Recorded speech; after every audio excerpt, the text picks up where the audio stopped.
Hamble Airfield, 1940. The sky over southern England was thick with the smoke of the Battle of Britain, a chaotic theatre of Spitfires and Messerschmitts locked in a desperate struggle for survival. But on the tarmac below, a different kind of war was being fought, one of logistics, endurance, and quiet defiance. It was here that the Air Transport Auxiliary, ATA, operated, a civilian organization tasked with the impossible job of moving every single combat aircraft from the factories to the frontline squadrons. Among the ranks stood a woman in a dark navy tunic, her eyes scanning the horizon. In the early days of the war, the idea of a woman in the cockpit of a high-performance fighter was met with open derision by the Air Ministry. The female form, one official famously remarked, is not built for the G-forces of a Hawker Hurricane. They were wrong. As the RAF suffered staggering losses, the ATA was forced to open its doors to female pilots, the Attagirls. Their mission was the backbone of the British air effort. Every time a Spitfire was shot down, a replacement had to be delivered.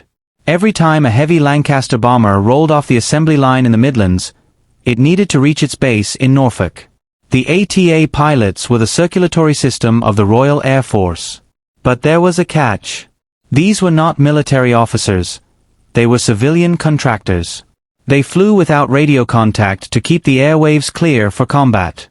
They flew without ammunition in their guns to save weight. And most daunting of all, they were expected to fly anything with wings.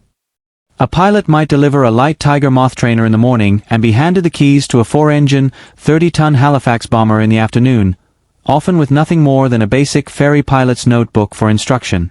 Our heroine, a quiet but steely civilian flyer, stepped onto the wing of a brand new Spitfire Mk2. She wasn't interested in the politics of gender or the lack of a military commission. She had a job to do. As she strapped into the narrow, claustrophobic cockpit, she knew that for every mile she flew, she was freeing up a combat pilot for the front.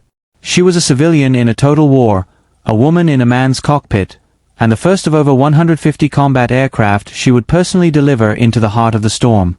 The cockpit of a Spitfire was a masterpiece of Victorian-era dials and mid-century kinetic power, but for the women of the ATA, it was a silent sanctuary. To prevent German intelligence from triangulation and to keep the airwaves clear for Spitfires actually engaged in dogfights, the ferry pilots were forbidden from using radios. There was no ground control to guide them through the soup of the English Channel or the sudden, blinding fog of the Scottish Highlands. Our heroine sat behind a bulletproof windscreen, but her most vital tool wasn't a gun. It was a folded paper map tucked into her boot and a magnetic compass that vibrated with the rhythm of the Merlin engine. If you get lost, the veteran ferry pilots would joke, follow the iron compass. They meant the railway tracks. In the 1940s, air navigation for civilian contractors was a game of dead reckoning. You picked a landmark on the ground, a cathedral spire in Salisbury, a specific bend in the River Severn, or a blackened factory chimney in Birmingham, and you prayed the low-hanging clouds didn't swallow the world before you reached the next one. This wasn't leisure flying. This was high-stakes delivery in a country under a total blackout. All signposts had been removed to confuse potential German paratroopers. Railway stations had their names painted over. From 2,000 feet, England looked like a green and grey jigsaw puzzle with all the labels scrubbed off. On one afternoon delivery, she was tasked with moving a Hawker Typhoon, a beast of a plane known for its temperamental engine and massive torque. 10 minutes after takeoff, a Channel Har, a thick, predatory sea fog, rolled in, erasing the horizon. The altimeter showed she was barely 500 feet above the ground, and the hills were rising. Most pilots would have panicked. She simply leaned forward, squinting through the oil-streaked glass, and looked for the silver ribbon of a canal. She flew by instinct and memory, matching the curve of the water on her map to the glimmering grey line below. She was flying a 400-mile-per-hour war machine as if it were a bicycle on a country lane. Without a radio to call for help, and with the fuel gauge flickering toward empty, she had to trust the math. If the wind was blowing at 15 knots from the west, and her airspeed was 220, her heading had to be adjusted by exactly 8 degrees. It was a silent, mental battle of geometry fought while wrestling a heavy control column. When she finally broke through the clouds and saw the grass strip of the delivery airfield, she didn't celebrate. She simply checked her watch, taxied to the hangar, and asked for the manifest of the next plane heading back. She was a ghost in the machine, a civilian navigator who proved that a map and a steady hand were more reliable than any vacuum tube. Delivery flights weren't restricted to the rolling hills of the English countryside.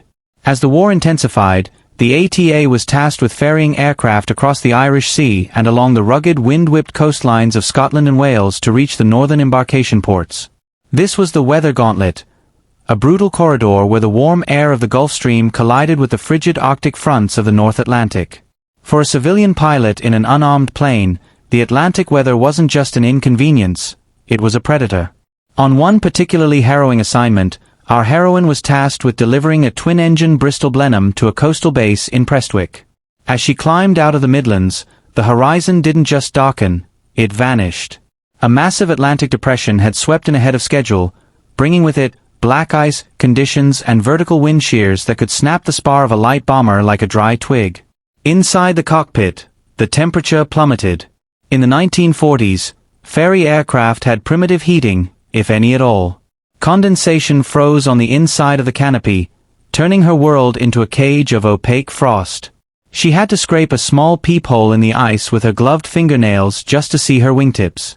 The Blenheim, heavy and sluggish in the turbulent air, began to mush, the terrifying sensation of the wings losing lift as ice built up on the leading edges, altering their aerodynamic profile.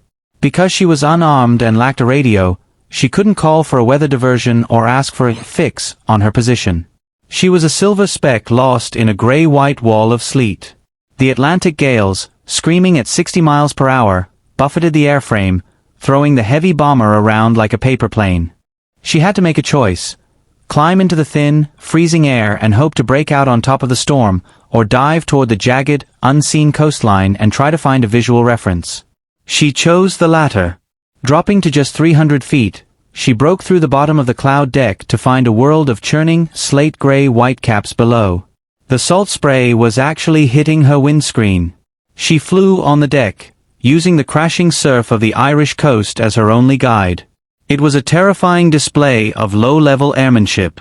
If the engine coughed once, she would be in the freezing water in seconds. There was no parachute jump possible at this altitude, and no one knew she was there. But she didn't turn back.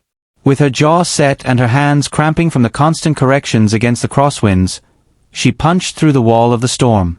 When she finally taxied onto the flooded runway at Prestwick, the ground crew looked at her as if she were a ghost. She had just survived a storm that had grounded the RAF's frontline squadrons, and she had done it in a plane with no guns, no radio, and no margin for error. The greatest danger to an ATA pilot wasn't always the weather or a mechanical failure. Sometimes, it was the deceptive simplicity of the European coastline.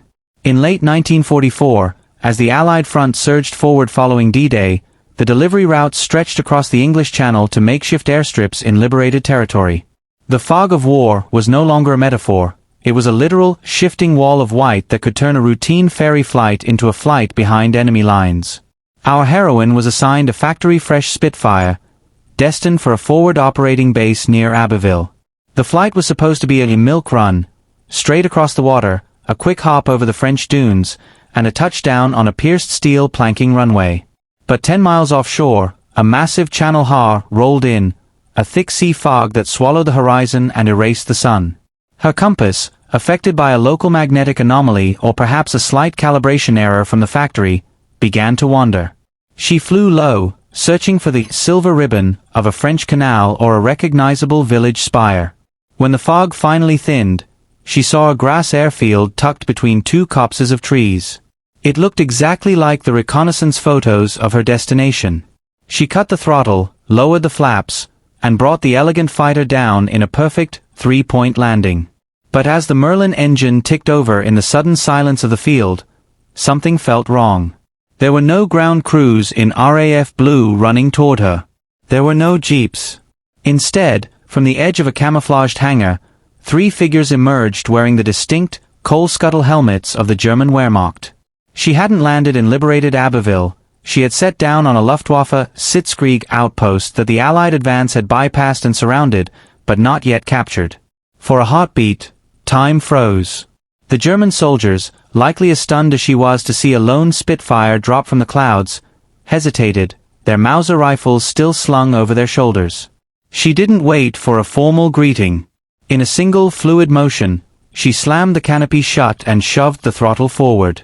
The Merlin engine roared to life with a violent, blue-flamed cough. The Spitfire fishtailed on the wet grass as she kicked the rudder, spinning the plane 180 degrees.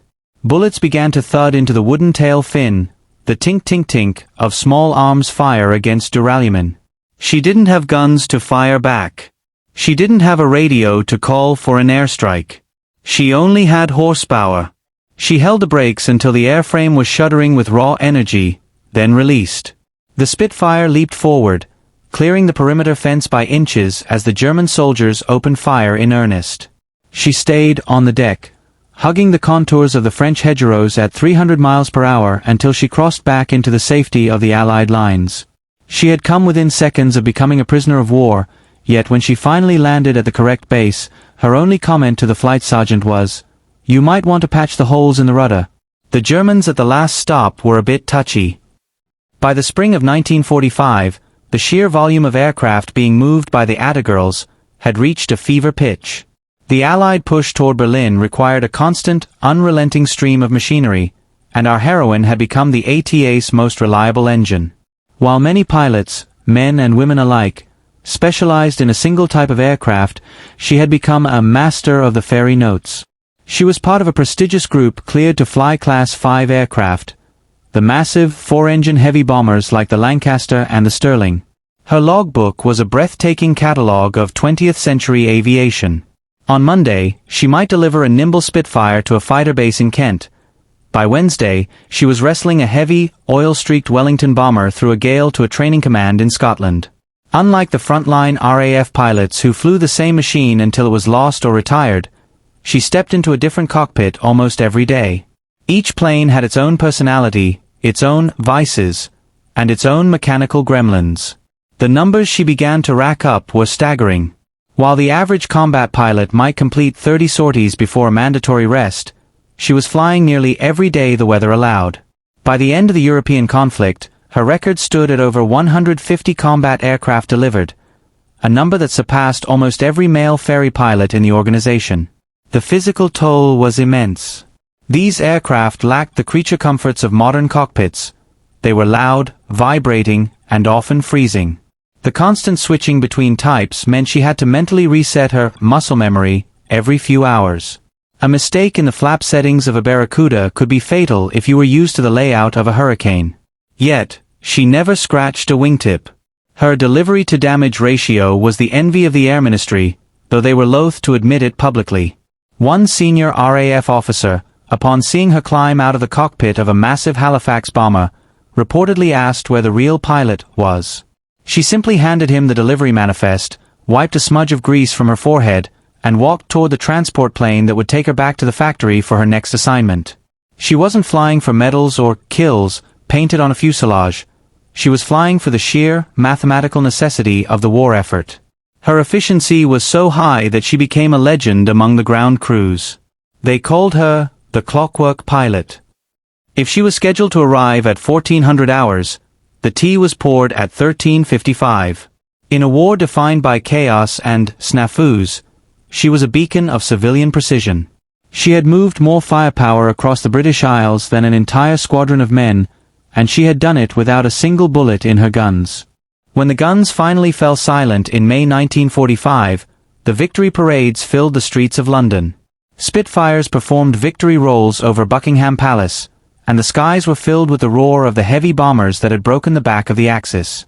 But as the military gathered to pin medals on the chests of the few who had won the Battle of Britain, the women of the ATA were quietly handed their final paychecks and told to go home.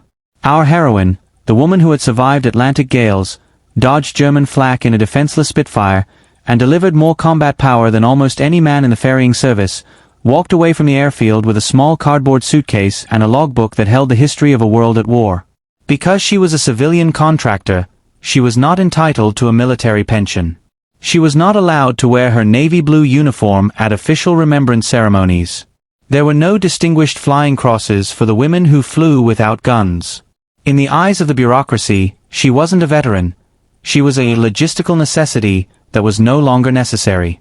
"We were the invisible girls," she would later remark in a rare interview decades later.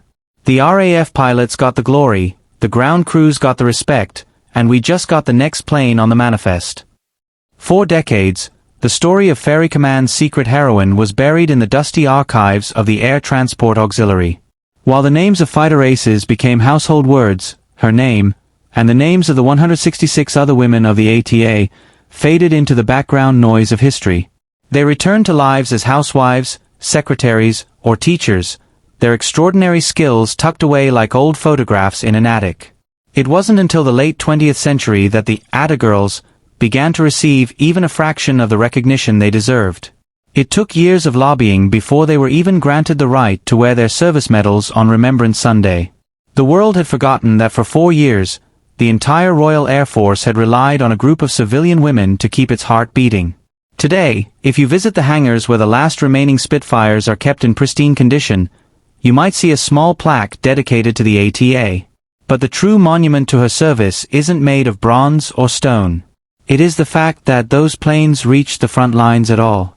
She was the ghost pilot of the Second World War, a civilian who flew 150 machines of death so that others might live to see the peace. She died as she lived, quiet, professional, and entirely unbowed by a world that tried to tell her she didn't belong in the sky.